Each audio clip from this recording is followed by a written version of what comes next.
Zan. Tala Zan munene, tala. Ei, Zana munene. Zana munene, Zana munene. Tala. Tala mesa. E bandi banda awa. Awa.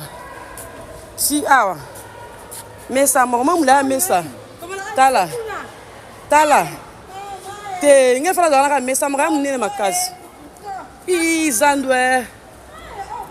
Mam to mona ba TV za la ngwa solo ya bomoni. Zanda musuni. Zanda musuni libanga. Kabile bembe nao. Joseph Wande bembe nao. Oniogola ba Congolais. Dans le patia ici Congo en Europe. Congo Zando. Ça dit moula so beti. Mai egoya awa. To saeli bango mai kei. Oh mai telema, mai go telema te to boyango. Ana ota mwana se na na matata la ba pavillon te. Kuna likolo peza sombele bisano. Bozo mona. Poto ekiti na kati ya Congo, na Canada te, na France te, na kati ya Zandu. Mama, oza bana Zandu oyoki Zandu. Zandu ngoyo. Mama babi biloko boye na tomona te na Zandu. Eza France, bezandu. Mama, eza wapi? Zandu ezaki matiti basalite. Sogo yebisa mokonza mboka nini mama na ngai?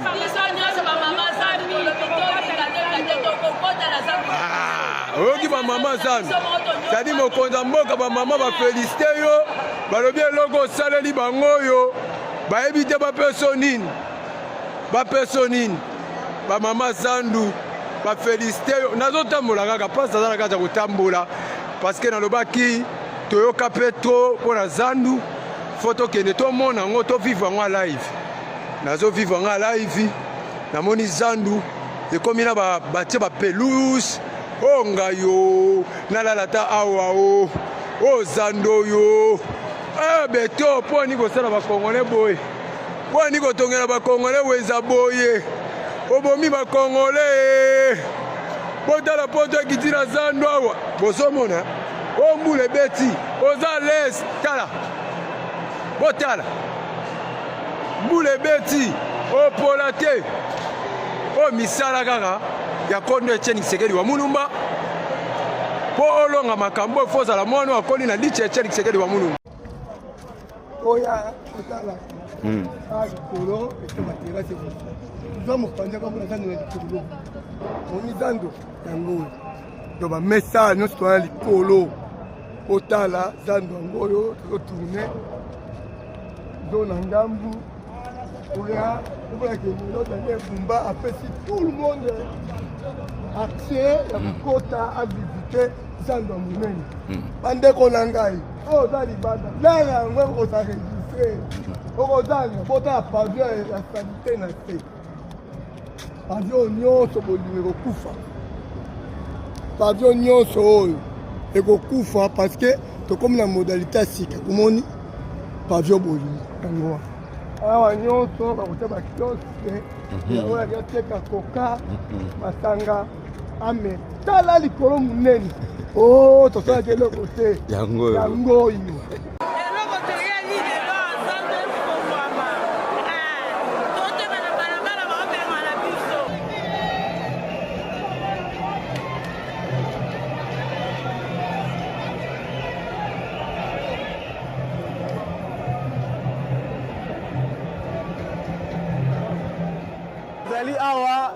honorable député, il y a vu la Kinshasa, un exécutif provincial, un entrepreneur pour n'avoir bon côté la Marambotali Zando. Alors pour tout ça, la Moussala, na resenga na bino kimia. Tomati na lombango, na sala réunion, na resenga réunion, c'est bon, c'est la biso na sewa. Donc aussi, sa Moussala, tu as bino message mbango mbango.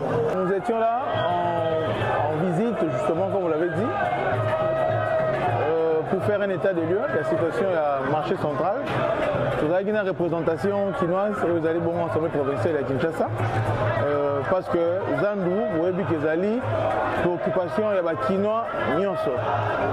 Et Oumeli, mingi donc fallait toya toyeba premier ezali awa na instruction ya tata mokonzi ya mboka son excellence Félix Antoine Tshisekedi Tshilombo oyo azali ko se soucier na quotidien bakino et comprenant que Zandu ezali na rôle moko fonctionnel ya makasi pour la ville ya Kinshasa nde toyaki tomona to constater que misala et salami ça fait déjà 3 ans mais to check quand même impulsion poto pousse quand même en que bien entrepreneur avec oyo salami na oyo etikali salama avec ce que ezali na 5000 étals faut ba kisa il faut ba ça la bâche à eau faut ba ça la fosse septique faut ba ça la forage alors ba biloko nyonso wana alobi akosi sango dans 3 mois alors nous pensons que après 3 mois ce qui misala na nyonso esili na dynamique to sala pour que eloko oyo ezali important pour na fonctionnement via Kinshasa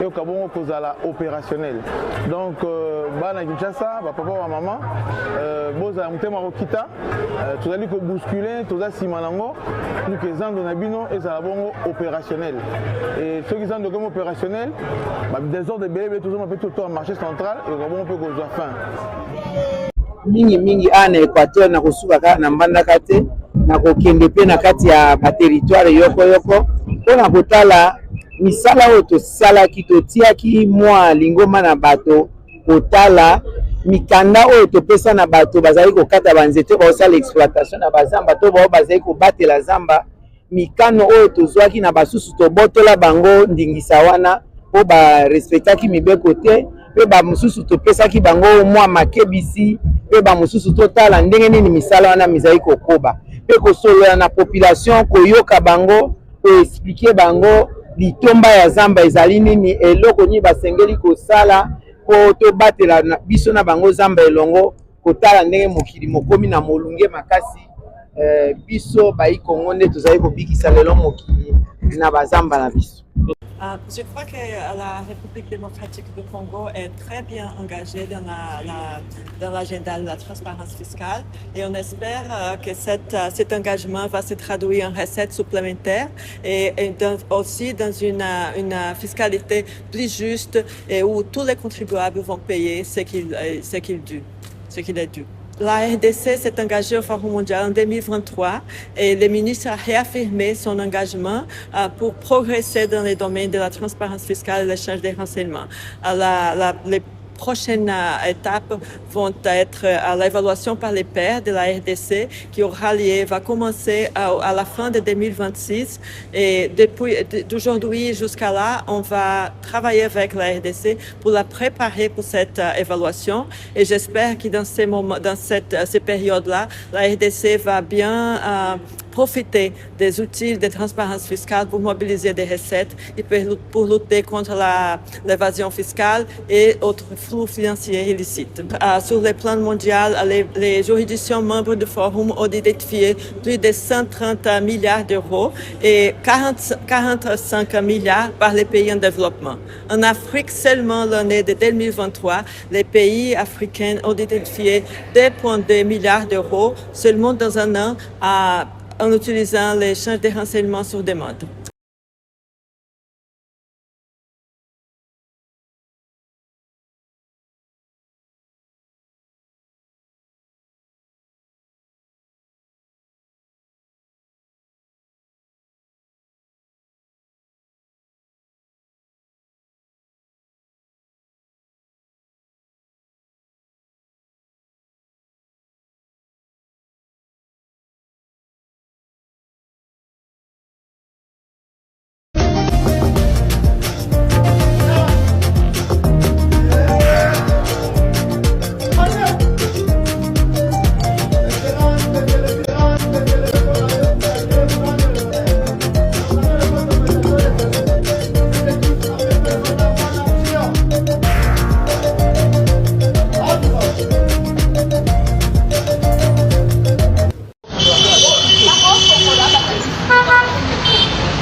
Voilà, nous sommes ici à l'UBA, la direction générale de cette banque qui se trouve au niveau de l'avenue 24 novembre.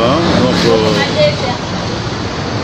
voilà, les agents de la direction générale de recettes de Kinshasa de Gercon Sigle sont venus sceller leurs portes pour faute de non-paiement de taxes, de droits de redevance dû à la ville de Kinshasa. La force reste à la loi, donc on a besoin de ce changement dans notre pays et dans la ville province de Kinshasa. Voilà, ce sont des initiatives à encourager. Si aujourd'hui on voit comment nos autorités provinciales, notamment le DG de la DGRK, Mbote na biso, mbote na communauté congolaise, nous sommes en South Africa, Ezabino Izamobilo, chairperson de la société civile congolaise d'Afrique du Sud. Le kola tolaka ki na bandeko ete tokoloba lelo na sujet na biso o etali éducation populaire, c'est rôle tope ba obligation ya ambassadeur na kati na mboka mobaya. Je crois ambassade na biso na South Africa ezali ko représenter d'abord pays, puis ezali ko représenter président, ezali ko représenter gouvernement na kati ya South Africa. Alors mutu oyo tope institution oyo ezo représenter président, to ezo représenter gouvernement na biso na kati ya South Africa, akoki ko lukate ko lakisa indice moko ya position moko o ezali na parti pris parce que président de la République azaka président à parti na été azaka toujours président ya bana nyonso ya mboka Congo. De la même chose ce qui ambassadeur azo représenté communauté na biso azo représenté ba congolais na South Africa elingi koloba ke ba obligation na ezali azali au service ya ba congolais oyo bazali na South Africa. Alors, soki na ba immunité ya muto babengi ambassadeur, responsabilité na ezali que a pouvoir na service oyo etali ba congolais pe azala na koluka kozala responsable ya ba problème nyonso ba congolais South Africa aluka a tenir compte ya ba valeur na biso oyo il faut epesa na South Africa. Ezali nzela oyo eza ko obligé ambassadeur na biso pe tope ambassade na biso aza na ba responsabilité oyo ekoki na ye. Mais eloko moko to comprendre te to vandi na South Africa awa to mondenge gouvernement e fonctionnaka to monde makambo ekendaka awa. Société civile congolaise d'Afrique du Sud etikala jamais ko comprendre ndenge nini ezalaka mutu oyo azali na service na biso comme ambassadeur ou azo pouvoir na ba besoin na biso nyonso tope na ba demande na biso nyonso azala eloko aliboso mutu oyo batu bazo pesa e ba éloge pona kaka abandi musala to po azali koya tope akoya tope akozala ambassadeur kriti wana ya kopesa éloge euta wapi. Alors, babiloko ya kobana déjà kopesa ba éloge oyo. Nde e ozo orienté ba ambassadeur nyonso baleka awa banda ko dévier ndenge na bango ya ko servir communauté. Bakobana na esprit malamu, bakokumisaka oyo, bakoluka kobetaka maboko oyo, bakoluka kokutanaka pona ko honorer koya na ye oyo, sans kolakisa ye ba obligation na ye na kati ya communauté, yango de place pour mezali. C'est-à-dire que mukolonie ni toko shift force ya ko influencer obligation ambassadeur de sorte que tout le monde a différence na kati ya ba demande ya peuple congolais na kati ya South Africa. Pourquoi il faut qu'il wana ya ko faire voir que ambassadeur il faut to luka to mona résultat o ezana ba effet na kati ya communauté na biso par rapport ya ba demande na bango. Pas que groupe moko ya batu bazalaka bana mai bango nde mutu bazalaka tout autour ya ko-influencer relation moko ya malamu na ambassadeur pendant que communauté eza na ba problème to essayer oyo ambassadeur na biso aza na ba obligation il faut à respecter. Alors pourquoi complexe oyo que ceux qui ambassadeur aza ambassadeur to luka to tient na place moko likolo au lieu que to luka to tient na place moko ya service ya demande topé ya ba obligation na ye. Pourquoi tout photo luka to tient na place moko ke a bossa na ba obligation na ye a koma kolanda ba ko kumisa pe ba éloge. Pourquoi il faut tous la logique oyo? Alors société civile congolaise la fili ezo senga na communauté bo makambu oyo esila kokumisaka pamba il faut esila tozana besoin ba obligation ambassade na biso topi ba obligation ambassadeur na biso et monana na kati ya communauté il faut makambu oyo esila il faut ambassadeur azala capable ya ko répondre à ba demande ya communauté na biso. Likambu oyo ke soki ambassadeur aye tope ambassade ezui le devant moko songolo na communauté na biso to banda ko mona ke ambassade tope ambassadeur tope na équipe ambassade mobimba bango bakomi responsable ya koluka kobenda bambongo na kati ya communauté au nom ya ko utiliser ba besoin ya ba document officiel to ba besoin ba document à voyage o to bengi passeport. Pourquoi raison ya ba demande na biso ya koza ba document officiel et comme raison ya ambassadeur na biso abenda biso su ba mbongo na mboka passe o toza nango tope ba système ya tunai ya ambassade en collaboration na batu oyo baza samite manakati ya communauté na biso. Pourquoi eloko oyo il fait ça? Alors société civile congolaise la félicite ezo senga boy na communauté mobimba to luka to telema to obligé ba obligation nyonso ya ambassade na ya ambassadeur na biso to pe ya ambassade et comme visible sans condition parce que tous on a besoin ya kukumisa te tous on a besoin de que eloko oyo ewumeli tamula na kati ya communauté na biso oyo ke système ya ambassade enyonga kabiso bato tous on a besoin ba pesa biso service oyo ezali moko ya ba obligation na bango. Et comment eloko oyo e banda toujours koluka kosama na ndenge oke to mona espoir ya changement na ngote.